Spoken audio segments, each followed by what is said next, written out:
दोस्तों, आज हम आपके लिए एक कहानी लेकर आए हैं जिसमें हम आपको जल के लिए कुछ महत्वपूर्ण बातें बताने जा रहे हैं। तो आइए सुनते हैं। जीवन के लिए जल अत्यंत आवश्यक है। हमारे शरीर का अधिकांश भाग जलीय तत्व का बना हुआ है। जल की उपयोगिता देखकर मनुष्य ने अपने रहने के लिए अस्थायी निवास किसी नदी, तालाब और झील के पास ही समीप ही बनाया हुआ है। शुद्ध जल में हमें लंबी आयु देता है। यह हमारे प्राणों का रक्षक एवं कल्याणकारी है।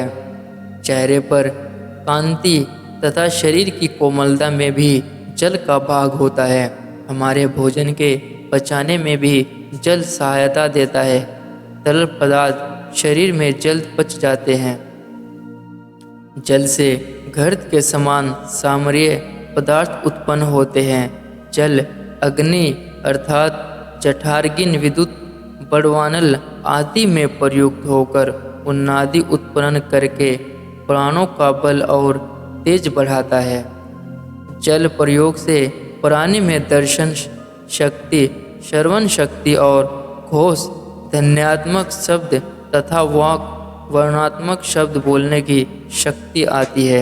इस प्रकार मनुष्य शुरुआती धन की प्राप्ति से, सुख आदि से मृत्यु दुख का त्याग करके अमृत अर्थात आनंद को प्राप्त करता है।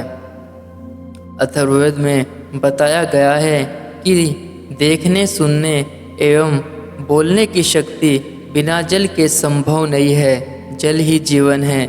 इस विचार को ध्यान में रखकर ही वेदों के ऋषियों ने जलधाराओं को अपने समीप आमंत्रित किया हुआ है। जल में प्रवेश करने की उनकी उत्कट अभिलाषा मंत्रों में दिखती है।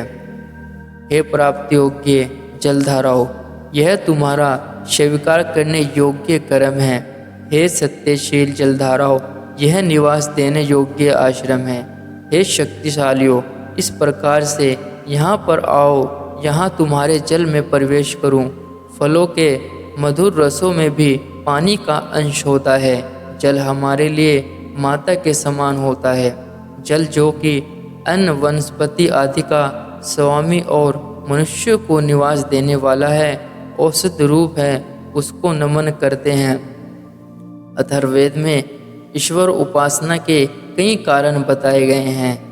उनमें से एक कारण यह है कि सूखे के समय अकाल में पानी की वर्षा करके हमारे क्लेशों का अंत करता है। वेदों में जल की उपयोगिता बताने वाले अनेक मंत्र हैं।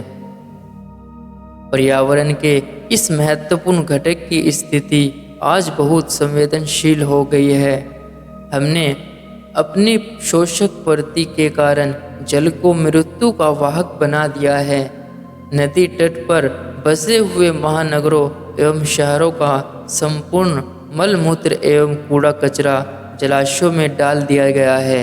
कल कारखानों का जहरीला तेजाबयुक्त पानी भी बहती हुई नदियों में डालते हुए हमने कभी नहीं सोचा कि हमें अपने इस कुकर्म द्वारा पृथ्वी के अमृत को विष में बदलते चले जा रहे हैं। मर्त मानव शरीर एवं पशुओं को भी बिना सोचे समझे सीधा नदी में बहा देते हैं।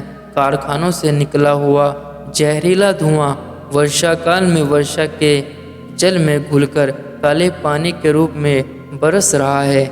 जलीय जंतुओं पर भी इसका प्रभाव पड़ रहा है।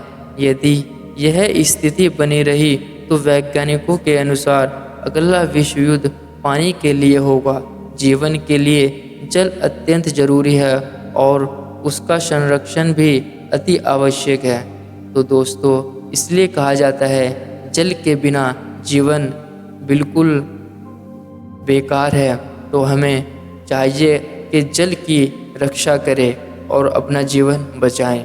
तो दोस्तों, इस वीडियो से हमें क्या सीख मिली कमेंट करके ज़रूर बताएं। मिलते हैं नेक्स्ट वीडियो में।